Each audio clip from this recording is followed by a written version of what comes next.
Я думаю, я хочу вам рассказать другую историю. Я думаю, что журналистов она должна заинтересовать. Честно говоря, я много думал, рассказывать ее или нет, потому что дело касается оборонной сферы. Это очень сенситивная сфера. Я сам был главой государства, я знаю, насколько сенситивна сфера оружия, насколько трудно ее взять, насколько трудно ее продать или купить. Я в свое время в Грузии с пустых там стен создал военное производство. Грузия сейчас имеет шанс на будущий год заключить контракт на $700 миллионов экспорта оружия, того, что я создал с нуля. В Украине 120 заводов на контролируемой украинской власти территории. Несмотря на это, Украина все равно импортирует какое-то оружие. Я вам хочу рассказать эту историю, потому что она очень важная. Мне кажется, она показывает, что происходит в этой очень важной для страны сфере. Потому что она связана с охраной, защитой страны, она связана с жизнями наших солдат. Но она также показывает вообще, где мы очутились. Значит, такой есть Республика Молдова.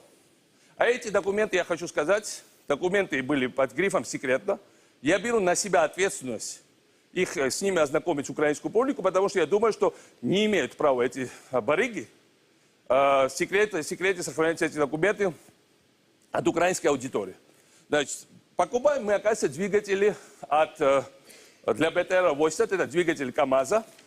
Они не сертифицированы двигатели, сейчас КАМАЗ уже их не используют, они называются двойного назначения, но двойного назначения там уже нет. Это просто чисто военный двигатель БТР-80. Как вы знаете, это БТР 80-го года выпуска, и у нас, нам, видимо, нужны их двигатели. Мы покупаем их в Республике Молдова, но у Молдовы нет БТР-80, у Молдовы вообще практически нет вооруженных сил и нет бронетехники. У меня есть свое мнение, откуда берутся эти двигатели. Я не буду сейчас об этом говорить, чтобы совсем уж все секреты не выдавать. Но даже дело не в том. Мы покупаем двигатели, значит, и тут есть... А кто такой? Сначала двигатель покупает в Молдове некий немец. Чтобы вы понимали, немца зовут очень по-татарски или по-башкирски Ширин Набиев. У него есть адрес Mail.ru.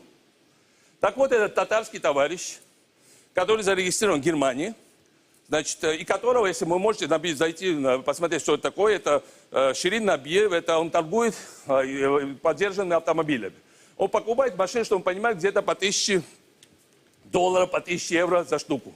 Это мелкий торговец подержанными автомобилями. Вот он главный посредник покупки большой партии оружия у Украины, у спецэкспорта. Республики Молдова из Германии мы покупаем машину у барыги машин. Двигатели. Большие барыги покупают у маленького барыги. Значит, этот Ширин, значит, мы купили количество двигателей по 5000, 7000, то есть он купил в Молдове, ну не молдавский, конечно, двигатель, за 5725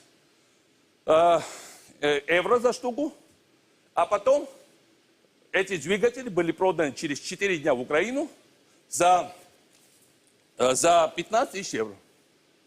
2,5 раза навара. И они официально, мы их покупаем из Германии.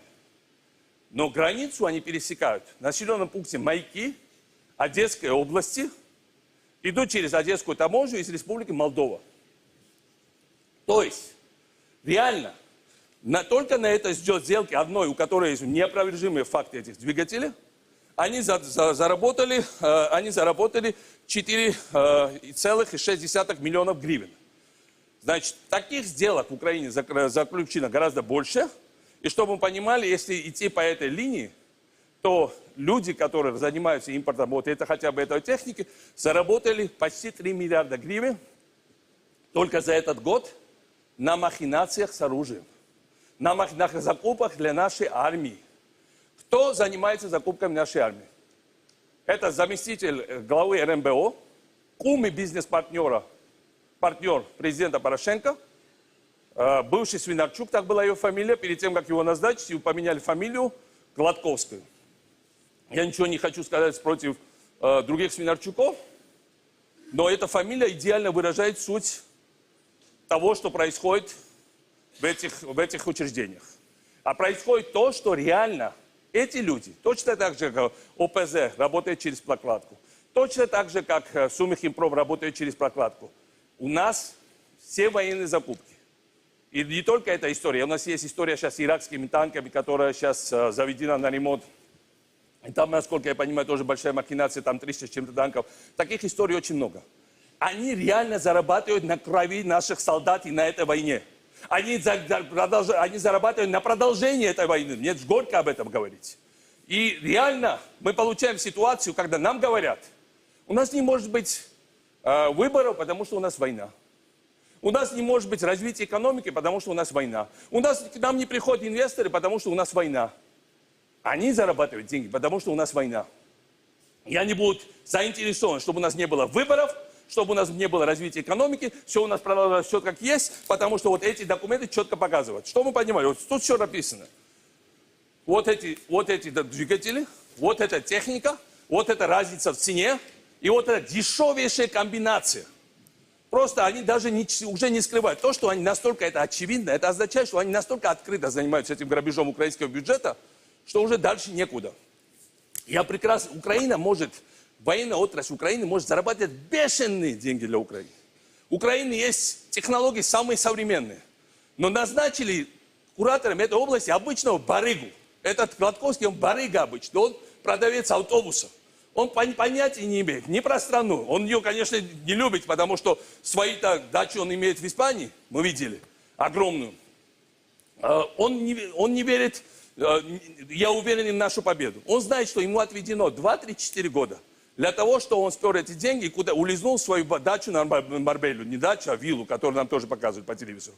Поэтому я считаю, что эта история, на которую и журналисты, и общественность должны среагировать. Я на себя приму удар. Пожалуйста, я опубликовал секретные документы. Пусть они мне скажут, что я не прав. Пусть они мне скажут, что украинцы не должны про это должны бы знать. Пусть они мне скажут, что это я выдаю военный секрет. Потом они мне скажут, что это план Путина. Я думаю, что Гладковский это план Путина. Я думаю, что эти аферисты, если они не план Путина, почему они через русских торгуют?